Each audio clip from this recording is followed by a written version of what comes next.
we have to hold ourselves accountable to really pushing the system. I know when I reflect on my own campus, and I've shared this, and it's not to speak negative of it, but when I first arrived, there was signs across campus that had a clip art of a stroller with a bar through it, like, don't bring your kids. And I think just 5 years ago, that was the attitude of the institution. And to see, that you can make change through redesigning policies, procedures, having intentional conversations, elevating student parent voices like yourselves.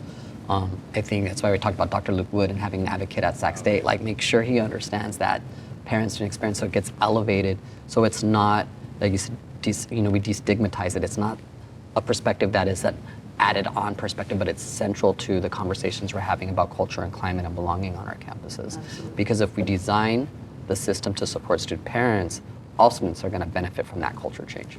So, at my institution, I agree with you, and it's not saying anything negative, but we still have policies on the books that says children aren't allowed on campus. Now, do I think that they need to be in a biology lab dissecting eyeballs and stuff? Probably not. But it's a very nonsensical approach, especially for higher ed when we're saying we need more enrollment.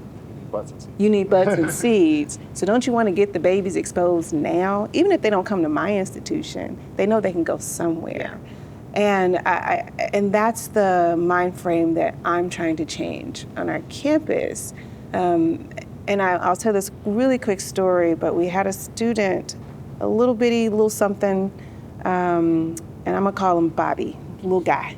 And he came to campus with his mom, and she ran out of funding for childcare, so it was after hours. She's in this class. Little Johnny's sitting in the middle of the hallway. He sees this bright red phone that's calling his name. Oh, no. He goes and picks up that bright red phone 20 times until security comes. Security comes and he's sitting there like studious. I didn't touch that phone. We know you touched it, little Bobby. But the sad part about it was they penalized the parent. So when she had to come out of the classroom, they took her ID, our security staff, they wrote her up, they put her through the student conduct system. And thank God I'm on the emails that saw this, but it was a week later by the time I saw the report come through. And I rarely raise sand on campus, but that day I raised all kind of crap because this is not the environment that we are. Did anybody ask her why she didn't have money to pay for childcare? Did anybody ask her why her kid was there? No, we took her ID as if she was speeding down the road somewhere and asking for insurance cards and things of that nature. So I agree with you, Dr. Muñoz. I think this is more about changing people's perceptions, the culture, the policies. Times are changing. People have sex. Oh my God, I've said that before. Like, why are we so mad about it? Then they bring their kids on campus. Shouldn't we welcome them? Because in a couple more decades, we're going to be looking to say, well, who are going to be our new students, especially if we're looking at it just from a business perspective, but also from a life perspective of supporting, they can be able to support themselves and prosperity for their families.